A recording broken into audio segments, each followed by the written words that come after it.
This is the iPhone 12 Pro Max running on a powerful A14 Bionic chip with next generation neural engine and 6GB of RAM and 687 mAh battery.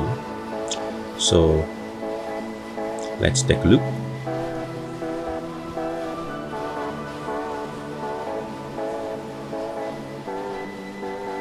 So I'm having here the Pacific Blue color with 256GB of storage space.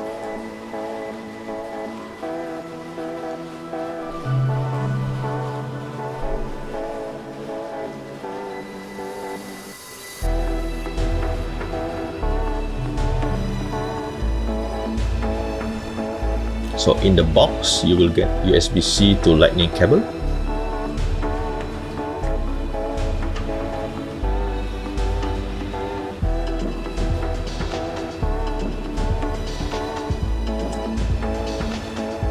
one Apple sticker, user guide in 3 different languages, at least for Malaysian market, and the SIM card injector.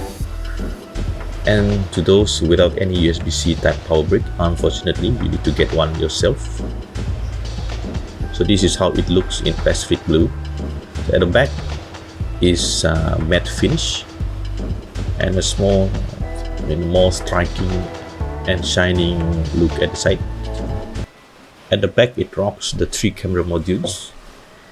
Firstly is the ultra wide with the aperture of 2.4 and 120-degree field of view.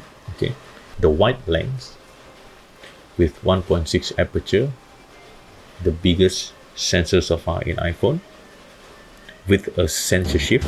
And last but not least is the telephoto with 2.2 aperture.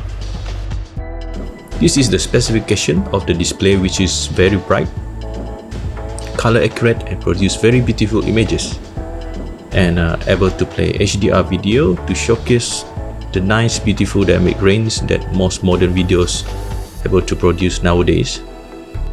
Following are the button placement and its function. As we can see here, it has 2 built-in microphones and a stereo speaker set to give more immersive experience when listening to music or watching some videos. And from my experience, for a small device, it is surprisingly able to produce some depth in its sound reproduction and good enough clarity. Of course, bass is not that deep as what you can see from a small device like this, but the mid and the high is surprisingly very well kept in control, and definitely one of the best all-round speaker in a smartphone right now. So here's the screen and phone dimensions, and with a weight of 226 grams.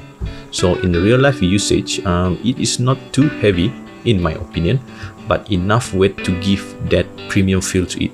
Yeah, let's do some quick pocket test and see if this phone is too big.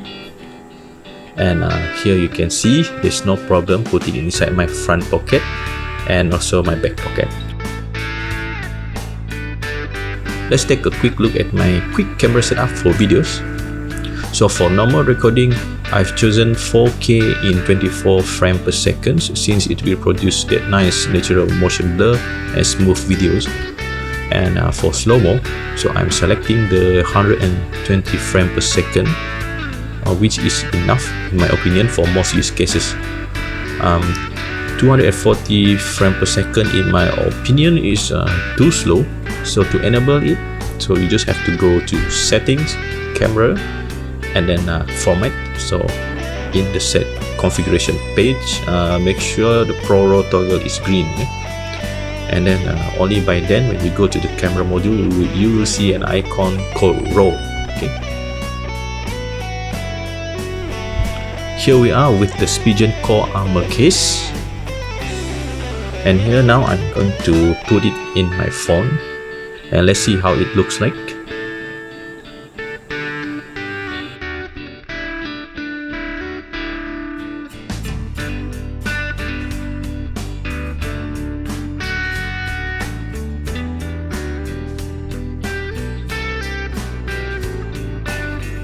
And here we are, not bad, and it doesn't feel buggy, and the side button feels good and still responsive when you try to press it.